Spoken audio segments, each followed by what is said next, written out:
Order! Order! You are an incorrigible delinquent at times. Behave yourself, man!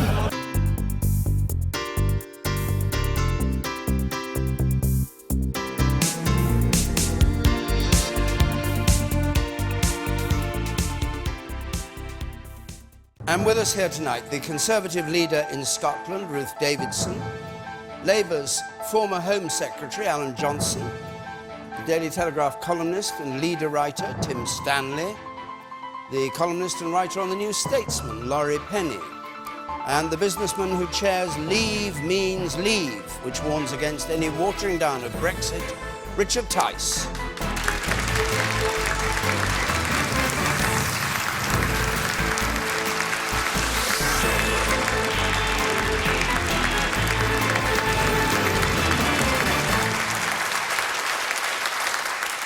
Thanks very much. As ever, you can join in this debate, of course, from home, Facebook, Twitter, or text 83981. Our first question is from Carl Wilshire, please. Mr. With Wilshire. EU net migration at record high, is it now time to accept that to gain control, we must leave the single market? EU net migration at a record high, as was announced today. Time to leave the single market. Alan Johnson.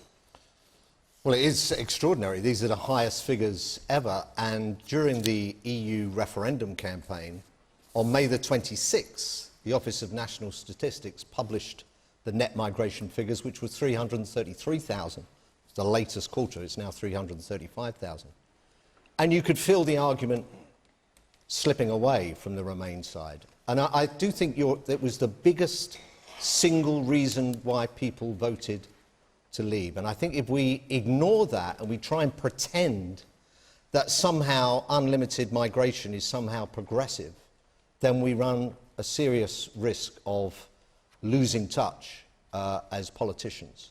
So I think it is an issue. I think that people, when they're asked about their attitude towards individual migrants, actual people, it is remarkably positive.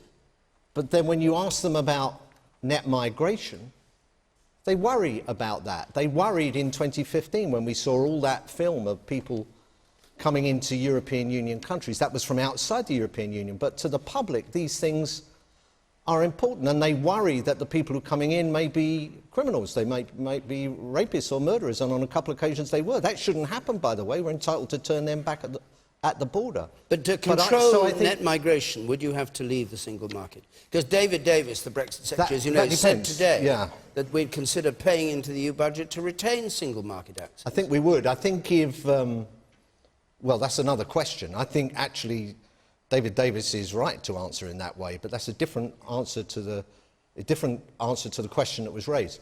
I think if the rest of the European Union recognise that free movement a la Treaty of Rome 1958, 6 member states, is a bit different now, it's 28 member states, and that there are issues right across Europe, in France, in the Netherlands, where they have elections in March, France in the summer, Germany next September or October, Deutschland Alternative are set up as an organisation that's specifically talking about free movement. I think if the rest of the European Union decided at some stage that they were going to have to rethink free movement, not to change the treaty, to make it clear it's about seeking work. If you haven't got work, the rules in this country are you go back after 6 months, never enforced. That it's not, once you commit crimes, then that's the end of your right to free movement. If there was a change of heart there in the rest of the European Union, I think it might be a very different picture for whether the people of Britain wanted to stay or wanted to leave. Richard Tice. I mean, the reality is... Carl, the reality is immigration was the #1 concern of the British people up and down the country during the referendum campaign. We held rallies all over the place, and it constantly came up as the #1 concern. Not because we didn't want immigration. We've always had immigration. We've always welcomed it. Up until 2004, we had levels of around 50,000 a year, and it worked very well. The public services worked, businesses worked. We then had uncontrolled, chaotic immigration since then, and I think it is still the #1 concern. I think the big question now is actually, when we leave the European Union, from what date will we actually change the immigration rules? That's one of the things I think the government have got to get a grip on. And when they announce it, it'll have to be a retrospective date, because we're going to see a continued increase and surge in immigration until that's made clear. OK.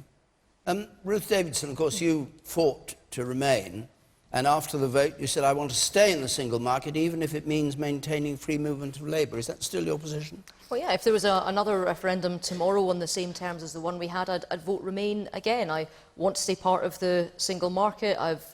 Grew up in I don't come from means by any sort of change or manner of means. The reason that I was on the Remain side was because I grew up in a manufacturing household, and every plate of food put down in front of me and my sister was because my dad made stuff and sold it abroad. And the question that was put on the table to me was, do you want to stay part of the single market, make sure that we have businesses able to trade with other countries in a big market for free, and part of that, and the critical pro, is that there's freedom of movement as well as goods. And I thought, on balance, absolutely, I agree with that. And if the question was asked again tomorrow, I would. But the issue is we've had a referendum now. There was a decision, and 17.5 million people voted differently from me, and that makes me sad. But it does mean that a decision was taken as the country, and I'm a Democrat, and I'll respect that decision. But you said all this after the referendum. You said in July, didn't you, about wanting to stay in the single market, even if it meant immigration? Yeah, and I think David Davis was absolutely right today when he said that if it was the best deal that we can get in terms of leaving, that he would consider, and it's one of the considerations, one of the many considerations on the table, that they would pay a kind of subscription, if that was the way in which the negotiations went, in order to have tariff-free trade with Europe. And I support that as one of the options on the table. But are you alarmed at the net migration figure, or are you cool about net migration? Well, I think that one of the things that we learned during the campaign, and Alan is absolutely right about this, is because in many ways much of immigration policy was decided somewhere else. It was decided in Brussels. We in this country didn't have the sort of conversations that we've needed to have for some time. And I think that's why the strength of feeling in many parts of the country caught a lot of us by surprise. And I think that is something, as we have very difficult conversations, but necessary conversations, as the decisions stop being made in Brussels and start being made in the United Kingdom, we have to have a really grown-up conversation about this, and we have to involve everybody in it. But I think what's important is we don't just talk about numbers, and we don't just talk about labour. We actually talk about families, contributions, and people as well. We've got to be human about this. Okay.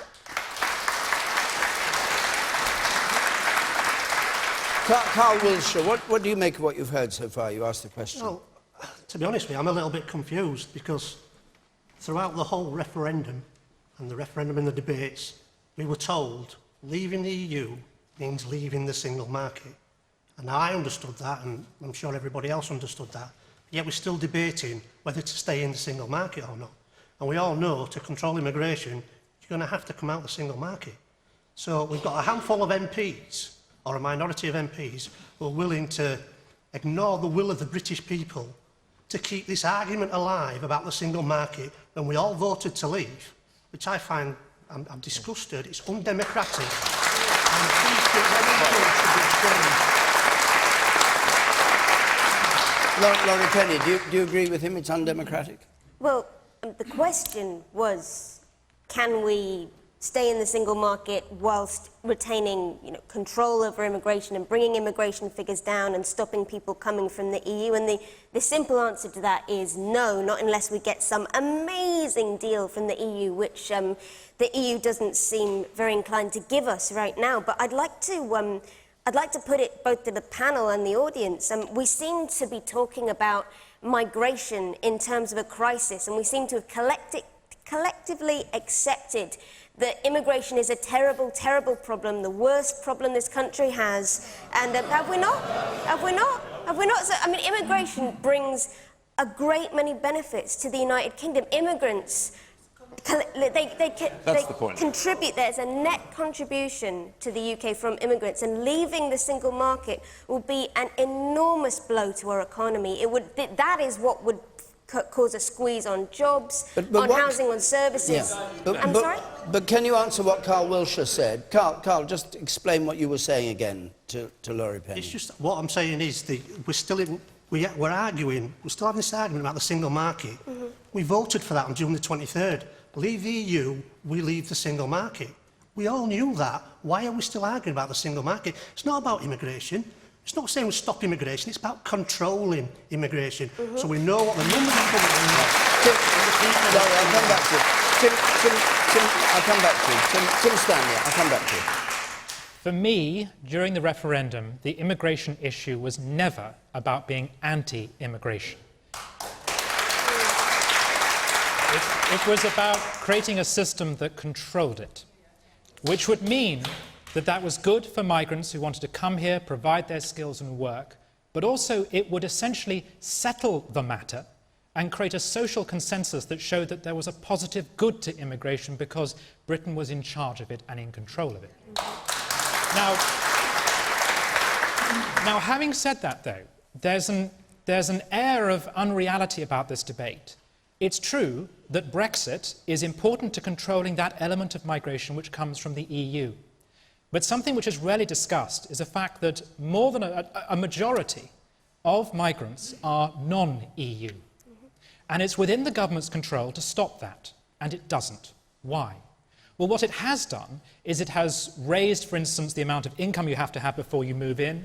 It has raised the number of skills you have to have. It has said that you have to prove you're coming to do a proper university course, etc., etc. And yet still, the number of non-EU migrants goes up. Are you critical of that? Are you saying it in a critical way, or do you think it's because they want those people to come in? I think the answer is because we have a skills shortage in this country. We do have to deal with the EU issue because you can't just have an open border, and especially with low-skilled workers, that means pressures on housing, it means pressures on wages, yes. But let's be realistic. In the long run, dealing with that is not the only solution. We also have to upskill and train our population so that we require less numbers of people from overseas. But do you, just go back to Carl's question, do you believe that we've got to leave the single market if we're to control migration from the EU? In other words, it's a sine qua non of being in the single market that you have uncontrolled immigration. It's not even a matter of personal belief, it is simply a fact. What do you think, sir? You had your hand up there. Does it help when the new president of the EU, the Prime Minister of Malta, turns round and says, we haven't got a cat in hell's chance of having a single market and free movement within Europe? How does that help any negotiations we're going to have? Ruth? Well, I think if we're talking elements of law, I think there is a misnomer that the single market is a binary choice. You're either in or you're out. Actually, there's gradations of access too. I happen to be of the belief that while many people voted to come out of the EU, while they voted to take control of borders, while they voted on any number of different issues, people didn't vote to intentionally make it harder for British businesses to do business. They didn't vote to make sure there was tariffs slapped on everything, and they didn't vote to try and get the worst deal possible. They wanted a government to then take their vote and then negotiate the best deal they could. And I think that making sure that you had the maximum amount of access that you can, and there's many different models that you can use, helps British business. And I want to make sure that people that are struggling in, whether it's Wakefield or Leeds or Edinburgh or Glasgow, to make ends meet, to hire extra workers, to get their stuff sold abroad, that they have the very best deal. And I think it's incumbent on the government to go out and get that deal for them. Sarah Keel, can we hear from you? Because let's keep this debate going. Sarah. I want to ask, why is Brexit taking so long? Why is it taking so long? Richard Tice. Well, because unfortunately there is a small band of metropolitan elite whinging Ramonas.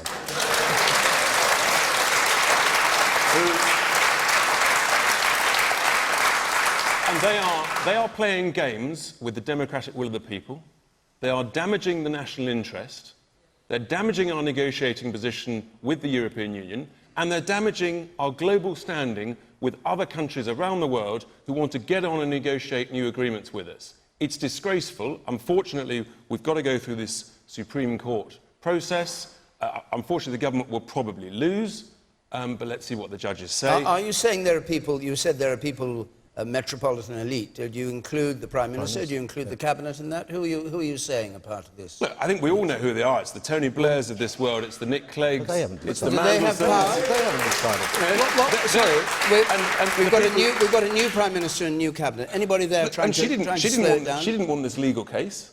It's the people who brought the legal case. Right. We weren't expecting a legal case when we voted to leave. And let's be crystal clear, Ruth.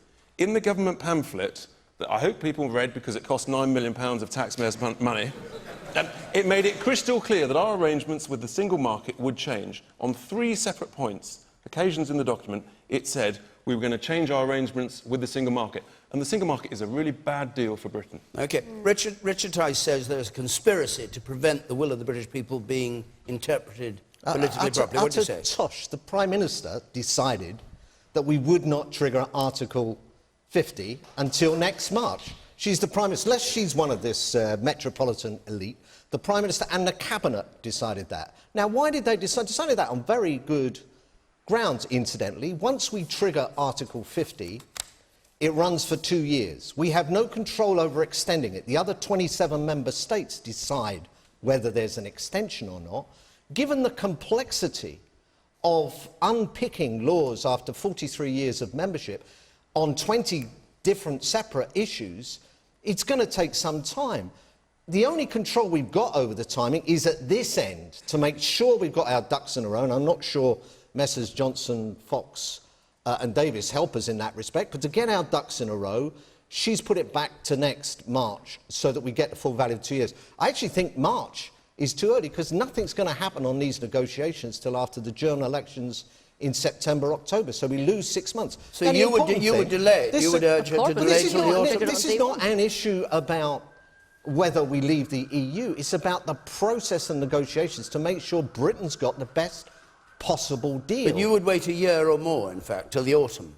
I can't see anything happening until next October. I actually think from the way things are looking from various notes that weren't supposed to be photographed this week, that the government is all over the place. When they start these negotiations in the interests of our fishermen, the interests of our farmers, the interests of our people working in manufacturing industry, people whose jobs in Wakefield and everywhere across the country, we've got to get this right. We've got to leave on the right terms for Britain, and therefore that process has to be meaningful. And I think if she triggers it too early, she loses a lot of valuable time. Sarah Keel, does that... Are you reconciled to the delay? I think the delay is giving the other parts of the EU more chance to put up their ducks in a row to decide what they're going to do to prevent us getting what we want. In other words, that we've given away part of the game by waiting. Tim Stanley, do you agree with that? The EU is itself in difficulty. Everyone keeps on saying we don't know what we want. No one's quite sure what the EU wants. People keep on saying we don't know what's going to happen in Britain after Brexit. No one's quite sure what's going to happen in the EU in the next 3 months. We have an Italian referendum to deal with. We have a French presidential election to go through. So who we'll be negotiating with, it's not entirely clear right now. Why is it taking so long? Why is it taking so long? I agree with Alan. That is entirely in the hands of the government. This is the timetable that they have decided to set. My fear is that it will be exploited by those who want to delay and delay and delay. There is something disingenuous, I'm sorry, about saying that the people need to have a second vote on a vote they've already had, or saying that Parliament needs to discuss something which the people have already voted on, when it was clearly understood that Parliament and the government would enact what the people chose to do. It is right that the government wait to get the civil service, if nothing else, set up and ready to enter those negotiations. But I do hope and pray that's not exploited by people as an excuse to kick the can down the road. So you're not reconciled to the delay at the moment. You'd like it to go faster. No, I'm very happy. No, you are happy. I'm happy for it to begin in March, but my goodness, no later than that. All right. Well, let's see if our audience agrees. You sit with the spectacles on the gangway there, and I come to you. First of all, I think Britain's Brexit vote has actually caused a lot of the disruption within Europe. We've set the ball rolling, we've pulled the skids from under it. David Cameron trolled his way around Europe trying to get some benefit for the country, came back with diddly squat, and consequently, there was an outvote. Now, Europe wasn't expecting it. I don't think this country was expecting it because there doesn't seem to be a whole lot of plan for the country at the moment. And things have got to take a natural course. You can't just come out and leave everything up in the air so that nobody knows what the heck's going on. It's got to happen. But Britain had nothing to do. Britain did not cause the Eurozone crisis. Britain did not spark the rise of fascism in France. Britain is reacting to European chaos, not the other way around. You, sir.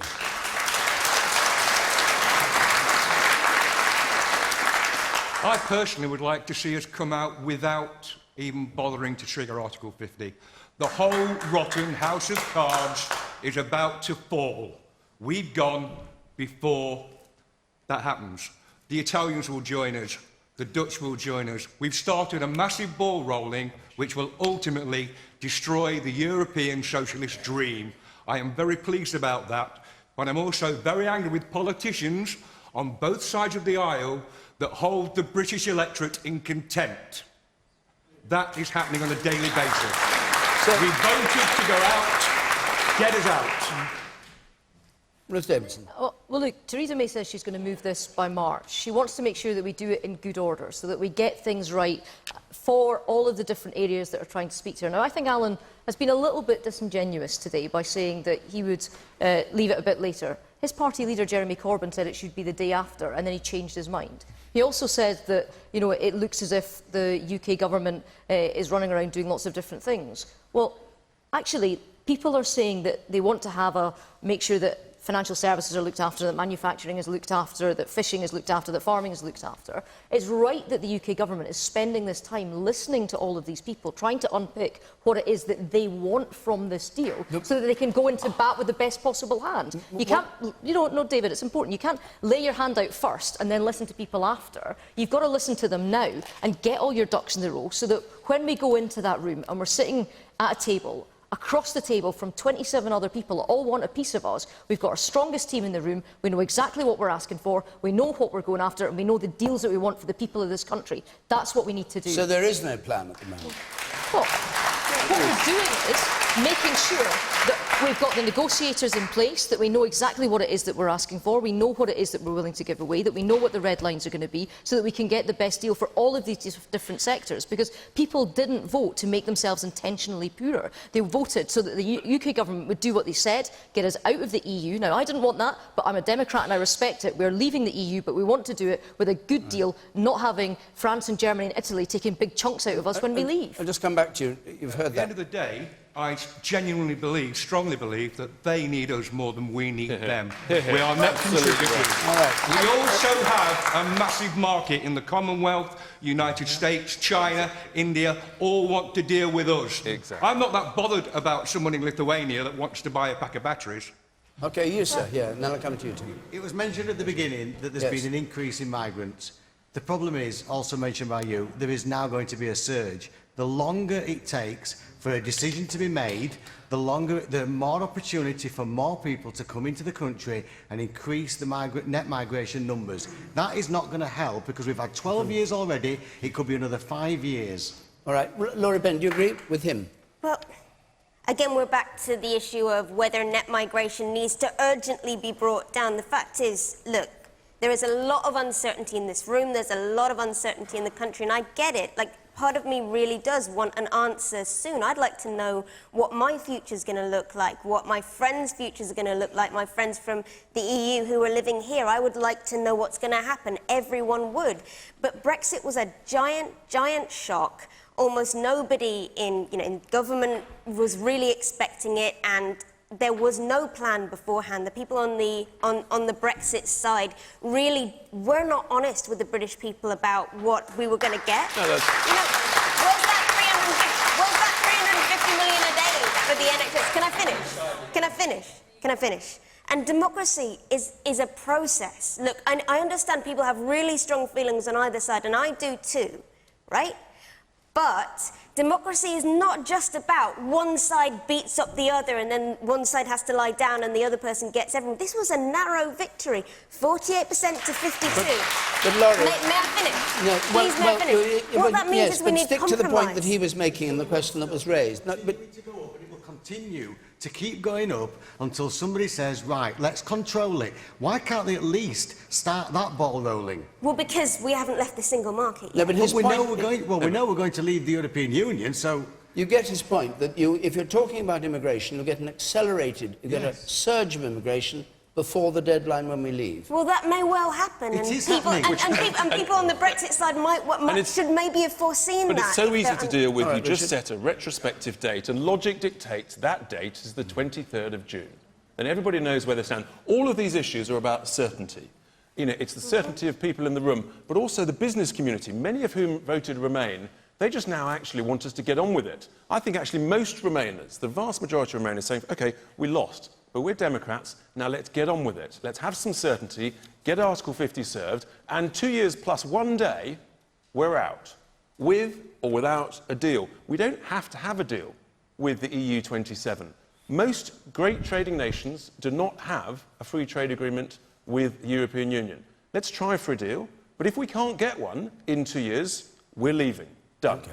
I want to hear some. I want to hear some members. I'll take you. I want to hear some members of our audience. Got a lot of hands up. Yes, Sion. I think we talk about immigration and all these things as if we're talking about some kind of infection. What happened to being actually humane, you know? When England needed migrants after the war, these migrants were welcomed. These people are leaving their homes, their families, not because, you know, they see gold in England, it's because they can't live in those countries. So if we do not want these people to be in England, why not join the same forces that we join in with so much, you know, rage to help them so they can stay in their country? That way, they won't come to this country and take the things that everybody seems to think that they're going to take away from England. Okay. I'm really, really glad someone brought this up, because I'm really shocked at the tone of this debate and how we're talking about immigrants as if somehow they're not real people. The people who came over after the war, my family were part of that wave of people. I'm proud to be British and part of the European community, part of, you know, a giant society of people trying to work to make each other's countries better. I think, you know, we seem to have forgotten that Britain is also supposed, I hope, to be a compassionate nation, a humane nation. That is the Britain I'm proud of, and I want that country back. People were saying they want their country back. I want the tolerant, compassionate Britain back, and I'm worried that we're losing it. Okay. You, sir. Yes, you, sir. I wish the Remainers, and when I say Remainers, I don't mean everybody that voted to remain, but the Remainers would realise that every speed bump or delaying tactic that they employ, like Gina Miller and high-powered people, we're going to have a vote in Parliament, we're going to leave. All it does is strengthen the Europeans' hand. And if I were on the negotiating team for Europe, I would sit there and look and know that they're disunited, and I will get a better deal for Europe than Britain will be able to get from them. If they saw a united front, they would have to deal more seriously with us, and we would get a better deal. Alan, brief. 2 quick points. First of all, the reason why that 333,000 net migration figure and 335,000 today was so damaging to the Remain side is that leading the Remain side was the Prime Minister, who promised to bring net migration down to the tens of thousands, and there suddenly it was at record levels. So Mr Cameron's involvement in this, I think, has been pernicious. The second point is, can you imagine if the referendum had gone the other way? UKIP were already, Nigel Farage, when he thought he'd lost and conceded defeat, said, of course, we're going to push now for another referendum. Can you imagine that if it had gone the other way, that UKIP and others would be saying, oh, well, we'll leave that, that's a settled issue now, that's the will of the people. They'd be campaigning all over again, just as they did after the referendum in '75.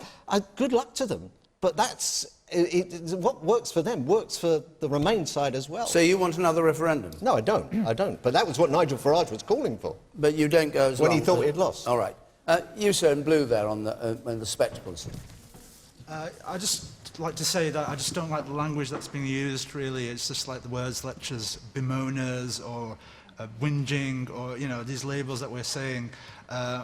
These are Nick Clegg, these are people who are generally concerned about our country, and they're raising legitimate concerns about our future economy, about immigration. And I think we just have to step back and think a lot more about this. Look, I work as a doctor in oncology at my local hospital, and there's a £22 billion black hole in the NHS. Yep. My sister approached me in the ward, and she said to me that I'm struggling. She started crying in front of me. There's not enough staff. She's lost a third of her experienced staff. And what they're doing, they're pulling up staff that are not experienced from other departments. And these people, these staff, they've got the heart, they've got the will, but they just don't have that experience to work in this specialist field. And, you know, this is just going to get worse if we're going to embark on a process that could, and a lot of educated economists are saying in the short to long term will cause problems in our economy which will, will lose money. But there are those, and we heard one or two voices here, and Christy Ridey, I think, is one of them. Christy, just let's have your question, see whether you strike a chord with everybody here. We knew what we voted for in leaving the EU. Why are Remainers making out constantly that we are uneducated people that didn't understand Brexit and what we were doing?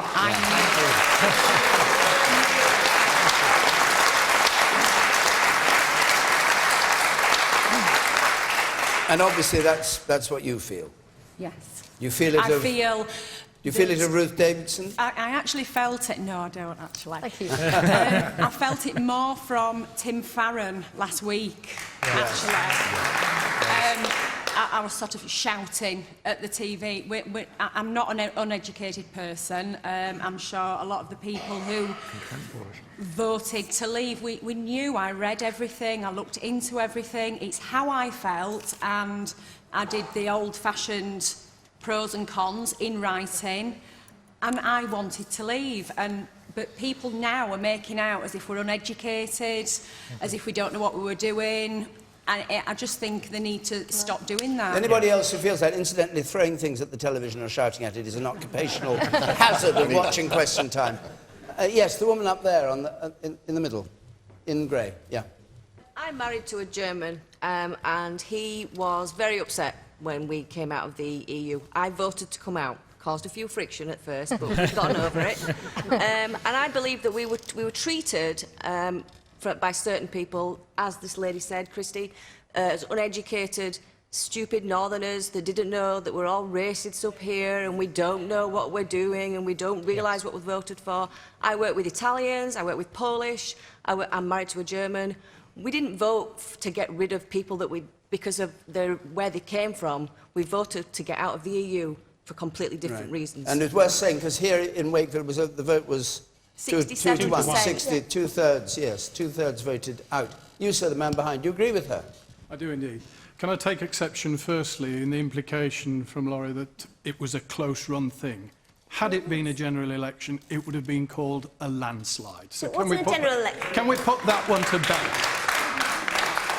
We can all see that there is a storm brewing in Europe, and it's time any sensible skipper would head for home. Yes. We need to get out now. We need to shake the dice, see where they land, but we need to shake the dice, and we need to be in control of this. All right. I'll take a couple of points, then we might go on. You, sir, there. Yes. Yeah, I'm one of those people. I find it absolutely abhorrent that people like you come on the end and call that the British people, we lack compassion. You're essentially calling us fascist and racist just because we have concerns about immigration. I'm a primary school teacher and I've worked at various schools where... Yes, but unfortunately that's exactly the tone that we're taking. I've worked at various schools where English is genuinely not the first language on the playground. Not between the children, but by the parents. Quite often, you go around, because once upon a time, people came to this country and gradually integrated and were welcomed. We're a very welcoming nation. But when you get a massive influx of people all coming at the same time, that's what people have a problem with. That's when we get concerned when we go to the doctors and we can't get appointments. You go down to A&E and it's full. Now, people may turn around and say, no, that's racist, that's fascist, that's not acceptable. But 18 million people, just like that lady says down there, we knew what we were voting for, we know what we want to get out, and the sooner we start in trigger Article 50, the better. All right. Laurie? Laurie first. No, you go first. Laurie, keep it short, so we must move on. All right. To try and answer both of your questions, look, firstly, I don't believe that people who voted Brexit are stupid. I think, unfortunately, some people may have been lied to and manipulated, and that is not the fault.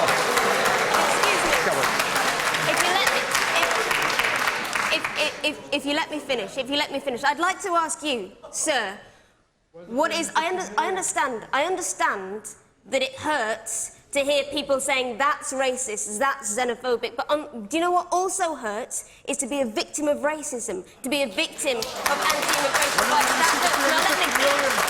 Sir, let me put it to you. In Wakefield here, 95% of the people of Wakefield were born in the UK. This is not a town which is experiencing a giant migration crisis. And I want to know from you, sir. I'd like to know what it is about listening to people speak a different language in the playground that makes you uncomfortable, and how you think that connects to the fact that you can't get a doctor's appointment because the NHS is a funding crisis. That has nothing to do with that. All right, Laurie, you've made your point. Let him answer, and then I'll come to you, and then I'll come to you, Tim. Yes. OK, the main problem, to be honest with you, there's various different accents, there's various different languages that we hear. But what you do find is that it fires up different parents, and all of a sudden the parents are complaining, and then the children, who weren't aware really of where different children came from, all of a sudden are becoming quite divisive. Because the parents are becoming divisive. Now, as I say, once upon a time, people came to this country. It's a fantastic country. We welcome people. We integrate with people. But unfortunately, when people come en masse, they don't necessarily want to integrate with everybody else because they've got their own little communities, and that's what we're finding in school playgrounds. All right. You, sir, with the beard there in the middle. Well, speaking as a 23-year-old, I was, one of these so-called millennials. I was kind of embarrassed, actually, to be amongst my peer group in the wake of the results, as there was quite a lot of somewhat fascist opinions from the Remainers, especially people amongst my age. People saying... From Remainers? Yeah, from the not all, just a select few. You voted out? Yes. Yeah.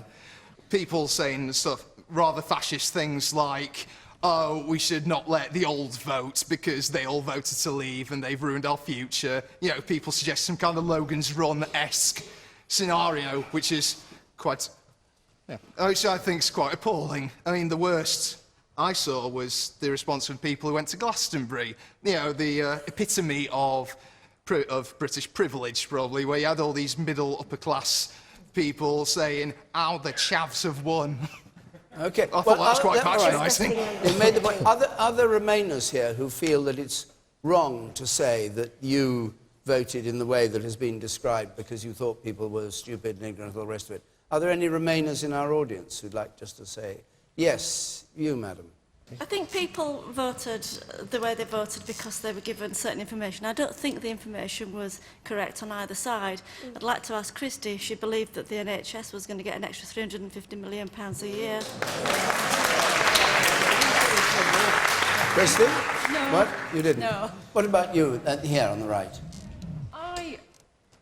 I voted Remain, and I suppose I voted Remain probably 55–60% Remain and 40% wanting there to be a change. And what I feel, I'm just saddened by the tone of this debate. The debate here on Question Time, or the debate in the country, or the debate in Wakefield? I think the first thing I would say, the debate during the referendum itself was appalling. The issues were not discussed in any useful, informative way at all, I felt. So that's the first thing I would say. And then, I certainly don't feel that people who voted not to Remain are unintelligent or anything else. And it's quite upsetting to hear that this evening.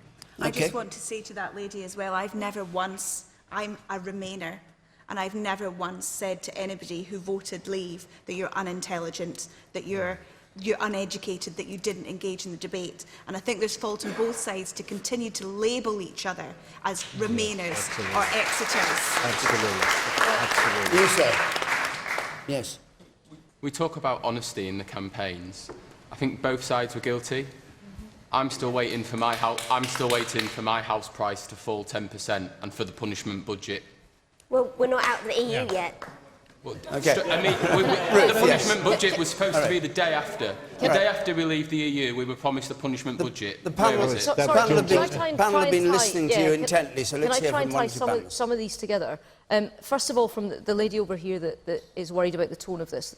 In Scotland, we have a bit of a history of referendums in the recent past. And, do you know, one thing that we found is that if you have a binary choice. You divide people into two camps. And the echoes of that last a long time unless there is a public will for people to reach across that divide. And I think that it is unfortunate that we're seeing in some senses now with the Brexit vote what we already saw in Scotland a couple of years ago. And what I'd say to Chrissy, and I'm really pleased that she doesn't think that as somebody who says that I voted Remain, if there was another decision tomorrow, I would still vote the same way as I did, that I'm pretending that you are in some way didn't make your choice in as informed a way as I did, because I believe that you did. Now, I would have liked a longer campaign, but what I do say is the way that we get past this is that we all try to work together. So we are leaving the EU. Now, one of the things that wasn't on the ballot paper is what that necessarily looks like in all the details. But what I would say is, we've been a member of this club for 43 years. We're about to pick up our stuff and leave. I think it's incumbent on both Remainers and Leavers to get behind the UK government so that we try and get the best deal as we get out the door. Okay.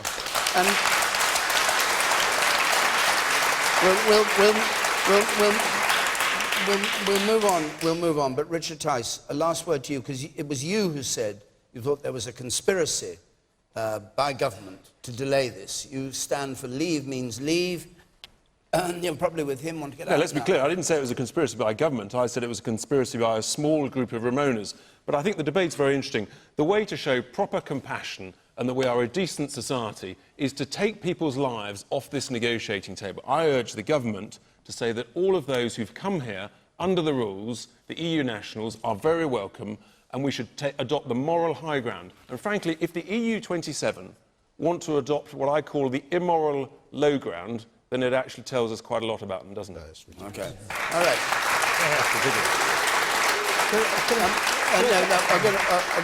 Go on, then you can be... I just want to make a point about this. Listen, the other 27 member states, we are a non-EU country now. Each one of those 27 member states decides who... Each one of those member states decides who comes into their country. The majority of EU people here are Polish, and the majority of Brits abroad are in Spain.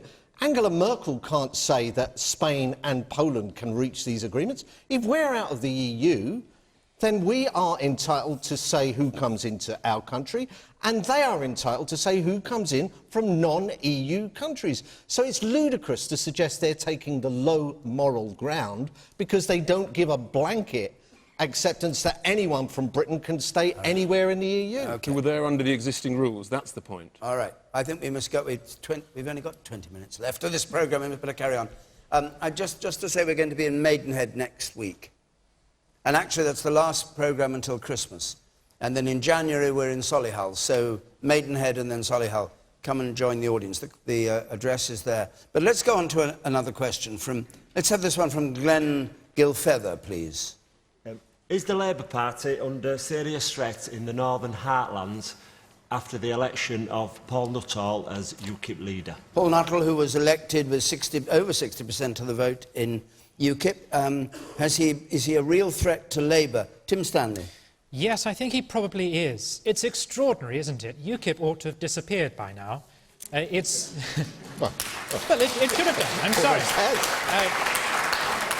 Why so? It is counterintuitive to use a French phrase when discussing UKIP, but their raison d'être has disparu overnight because they won the referendum, and surely, therefore, they should have folded.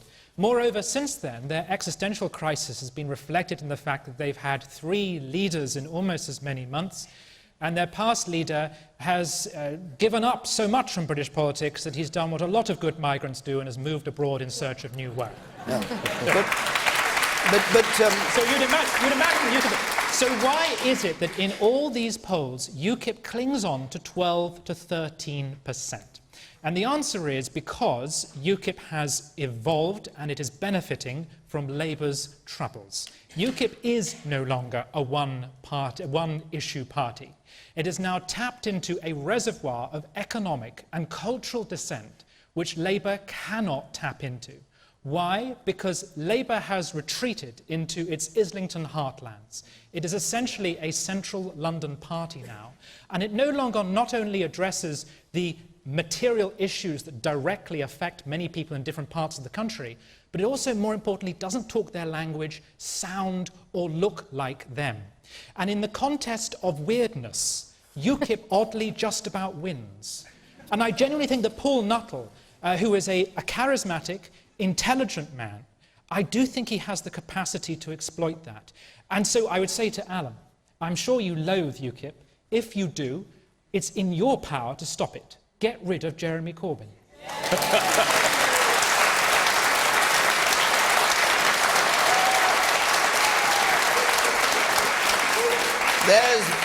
There's your challenge, Alan. Just been re-elected. I've got a funny feeling that Nigel Farage hasn't gone for good. I heard someone describe him as like political herpes. No matter what you try and do, he comes back within 6 months' time. So Paul might not be there for long. And they've been through so many leaders in such a short period of time. Listen, Labour Party should never be complacent. We've got no God-given right to represent seats like Wakefield or Hull or other areas. But I tell you what, when UKIP have done half of the things that Labour Party has done, creating the NHS, introducing the Open University, introducing the Education Maintenance Allowance, introducing Sure Start centres, when they've done half of that, then they might be able to boast they've done something for the working class. At the moment, Paul Nuttall, just like his mentor Nigel Farage, thinks there should be an insurance-based system. We should get rid of the NHS. He's anti-abortion. He believes very strongly that in conservative values, he stood as a conservative councillor. And the test for Paul Nuttall, he comes from Bootle in Liverpool. He stood in the 2015 election in his own hometown at a time when Joe Benton, a great friend of mine, had been the MP there for 35 years, was stepping down. Couldn't have been a more propitious time for this hero of the working class. In his own town, amongst his own people, he got 11% of the vote. Don't overblow the Paul Nuttall phenomenon. But let's turn to Labour's problems, which Tim talked about, and you've talked about Corbyn not being a man who can win the general election. What are you going to do about the Labour Party to meet this challenge? Well, I said that at a time there was a leadership election, and the leadership election was settled. I don't want to make Labour not being a party of power a self-fulfilling prophecy. It's not in my interest or anyone else in the Labour Party to do that. So, the Labour Party is more than just one person. I hope Jeremy Corbyn can lead us to victory, because I think for the country, it's the only alternative. If UKIP have picked up on anything, incidentally, we had a UKIP councillor in Hull. He resigned to join the Labour Party. We won't accept him. But what they have picked up on is the collapse of the Lib Dem vote in places like Wakefield and Hull. They were the second party. That's true. Then they went into coalition government, and then they disappeared. Someone's going to have to come second, and UKIP capitalised on it. The most confused people in the world are Lib Dem voters. So 1 minute they're for the Liberals, next minute they're for UKIP. For UKIP, yeah. Laurie Penny, do you think Jeremy Corbyn can win for Labour? Well, and UKIP isn't a threat? Do I think Corbyn can win and UKIP isn't a threat? I think UKIP is a huge threat, not just to Labour, but to the entire country, and it shouldn't be underestimated. And one thing UKIP are very, very good at is exploiting the real fear and the real urgency all over the country, which mainstream political parties really don't seem to be addressing. I mean, here in Wakefield, there have been 40% cuts to the council budget since 2010. That's huge. You know, hospitals are closing. Huddersfield Hospital is closing. It's there's a huge fight to say that. Meanwhile, we've been talking about immigration for the last hour. These are the material issues that are really affecting people on the ground. Nobody in government seems to be or in the opposition seems to be standing up and making a case for saving these things and protecting social democracy, And protecting welfare. UKIP, you said, is the real threat to this country, though Mr Nuttall says he's the patriotic voice of working people. Well, it's not the only real threat to this country. I think there are a lot of things to worry about right now in British politics, but I don't think there is just one form of patriotism. I certainly don't think that a man who stands so strongly against women's rights, a man who is determined to divide us along cultural lines. He's now starting an argument over banning the burqa, as if that is the #1 political priority right now. He doesn't seem to be the kind of person who wants to unify the British working class or any British people. What we need right now is some kind of ability to sit in a room together and make decisions, make compromises. UKIP just want to get attention, get power for themselves by exploiting on people's real fear, real anger. And I think that is offensive. It's offensive to the British people. And Richard Tice, You've funded UKIP. So do you still support UKIP? Look, I'm cause-based, I'm not tribal party-based. You know, my cause for many years has been to leave the European Union, and I'm delighted that UKIP has played a massive role in that. But no party, whether it's UKIP, Labour or indeed the Tories, as Alan said, should be complacent, nor has a right to exist permanently in the future. But what we do need is a credible opposition that actually holds any governing party to account, because otherwise you end up with poor government. So I think it's vital that actually both of them continue to make real progress and get their houses. Are you still a supporter of UKIP, and do you think the Labour Party is under threat with Paul Nuttall as I said, in the north? I'm cause-based. I'm a meritocrat. Well, there's a cause base. Yeah, I look at, you know, when we come to an election, I'll look at which party I think is going to do the best job for governing the country. At the moment, what's your view? At the moment... If Paul Nuttall comes to you and said, I'd like £1 million, would you give it him? At the moment, I'm supporting the Prime Minister doing what the democratic will of the people said, which is to take us out of the European Union. OK. Yes. Politics is a lot about momentum, as I'm sure you're all aware, and I think the Labour Party's real mistake was in the wake of the EU referendum, when the Conservatives didn't have a leader, when they were about to go through a leadership election, not backing their own leadership. Whether they did fully support it or not, a fully united Labour Party would look so much stronger in these past 6 months than the Conservative Party, and who knows where that could have gone after that. OK. Ruth Davidson. Well, look, I admire Alan Johnson. I respect him. If he was the leader of the Labour Party right now, I might be a little bit worried. But I think he is being breathtakingly complacent if he thinks that UKIP is not a threat to the Labour Party in the Northern Heartland. And I'll tell you why. Because the Labour Party used to have other heartlands too, and it used to be called Scotland. And at the last general election, they lost 40 out of their 41 seats, and they didn't see it coming. They've just lost in this Scottish election that we had in May. They dropped to the 3rd place in Scotland for the first time in more than 65 years. There was a poll in Scotland yesterday. Jeremy Corbyn polled net -35 and net -5 among Labour voters in Scotland. Now, Scotland in the recent history has had titans of Labour: Robin Cook, John Smith, Gordon Brown. Now, I don't agree with them, but they were big figures, and they were swept away, and the party was swept away. And that sort of complacency, we'll see it happen in the north of England too, if Labour doesn't work out what it's for. Because I tell you one thing, Leeds and Bradford and Sunderland and Middlesbrough feel just as far from Islington as Dundee and Glasgow and Airdrie and Shropshire. Yeah.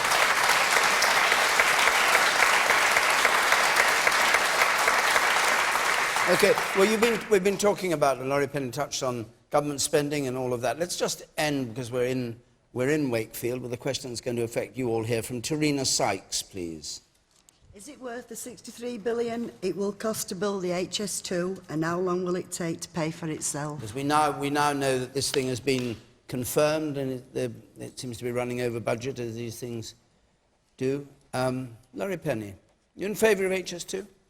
Well, look, the infrastructure projects are going to be vital for the next 10, 20 years of development in Britain. We certainly need to be investing in big projects right now.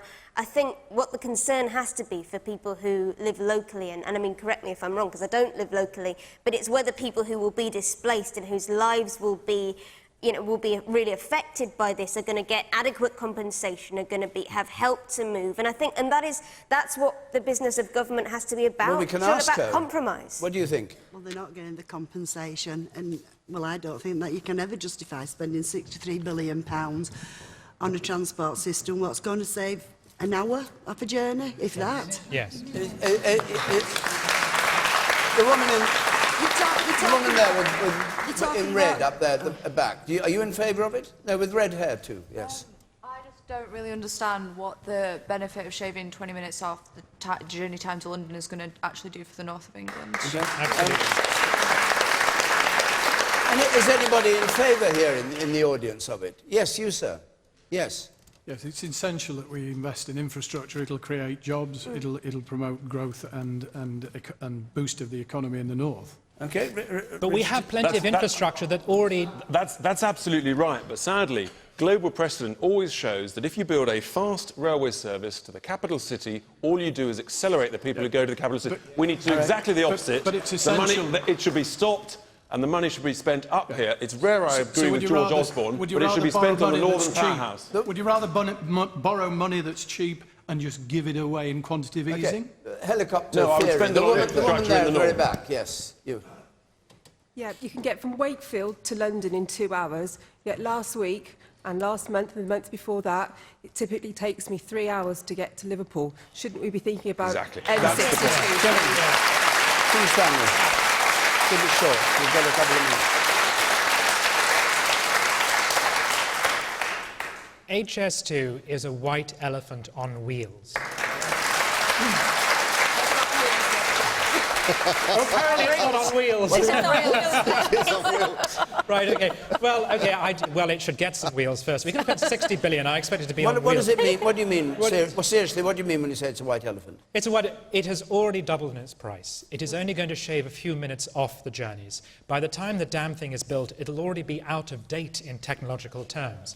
We have a massive rail infrastructure which desperately needs investment. There is an infamous train in the part of the world where I've come from which has literally, in its existence, never once been on time. There are things that need to be done. We should not be pouring money into these grandiose, vain projects which politicians just love to crack a bottle of champagne over. Ruth Davidson?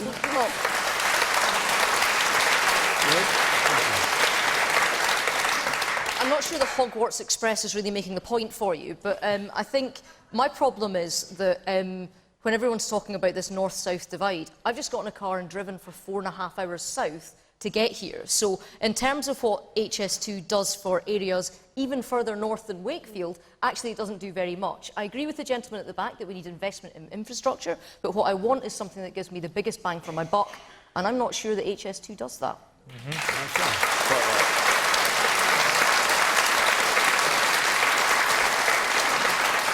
So if you were leading the Conservative Party, it might not be going ahead.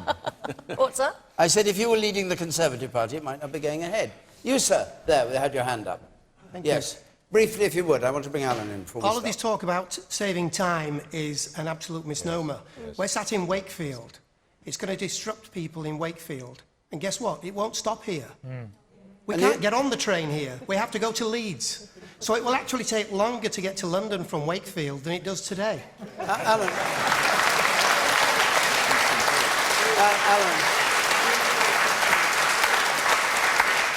Alan Johnson, very briefly, is this unstoppable now? Is it going to happen? I supported this when I was in Cabinet, when Labour made the decision, and the Conservatives opposed it. Now they've looked at this and decided to do it. And I think it's a very good reason. It's not about shaving time, it's about capacity on the railways. You go to any other country in Europe, you'll see they invested and they made sure that they had the capacity for the growing numbers who want to use the railways. We put it off again, and it's been put off at least 4 times in the last 30 years. It's going to be more expensive. It costs the same, incidentally, as Crossrail does in London, which is going ahead to put more infrastructure into London. We need more of it in the north, and we should start it from the north, not from the south. It should start, or at least from both ends together. Glasgow, so we get the jobs Edinburgh, up here please, first. her? Yes, Yeah? absolutely. That's where it links into. So you'd like to start in Edinburgh or Glasgow Yes. and come down? Yes. OK. Well, you didn't argue for that in Cabinet. How do you know? You weren't there. Well, did you? Did you? I might have done. You can't might have remember. done. It was a long Pigs time might ago. fly. All right, our time's up. We better stop now.